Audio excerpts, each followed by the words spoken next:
కాళేశ్వరం ప్రాజెక్టులో 100 భాగాలు, అందులో ఒక భాగం మేడిగడ్డ. ఆ మేడిగడ్డలో ఉన్న 85 పియర్స్, 85 పియర్స్లో ఒక్క పియర్ గొంగితే కిషన్ రెడ్డి ఎన్డీఎస్ఏకి ఉత్తరం రాసిండు. అరే మీరు జల్దీ రాండి మొత్తం కూలిపోయింది, జర చూడుండ్రి అన్నాడు. 100 భాగాల్లో మేడిగడ్డ ఒక భాగం, మేడిగడ్డలో ఉన్న 85 పిల్లర్లలో ఒక పిల్లర్ గొంగితే కిషన్ రెడ్డి ఢిల్లీకి ఎన్డీఎస్ఏకి ఉత్తరం రాసి 2 రోజులు పిలిపించిండు. మరి మొత్తం ఎస్ఎల్బీసీ కుప్పకూలింది కదా. మొత్తం ప్రాజెక్టు భవిష్యత్తే 5,000 కోట్లు ఖర్చు పెట్టిన ఎస్ఎల్బీసీ భవిష్యత్తే ప్రశ్నార్థకమైంది. ఆ టీ బీమ్ బయటకెళ్ళది, ముంగడికి పోదు, 6 చచ్చిపోయినరు, బతుకులు ఆగమైనాయి, శవాలు కూడా బయటకు రాలేదు. మరి దీని మీద కిషన్ రెడ్డి గారు ఎన్డీఎస్ఏకి ఎందుకో ఉత్తరం రాయడు, ఎన్డీఎస్ఏ ఎందుకో రాదు.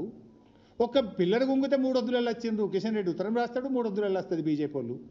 మరి ఎస్ఎల్బీసీ కుప్పకూలితే 5,000 కోట్ల ఖర్చు పెట్టిన ప్రాజెక్టు ఆగమైపోతే ఎందుకు ఎన్డీఎస్ఏ రాదు, ఎందుకు కిషన్ రెడ్డి గారు ఉత్తరం రాయడు? ఈ బీజేపీకి రేవంత్ రెడ్డికి ఉన్న ఈ ఫెవికాల్ బంధమేంది?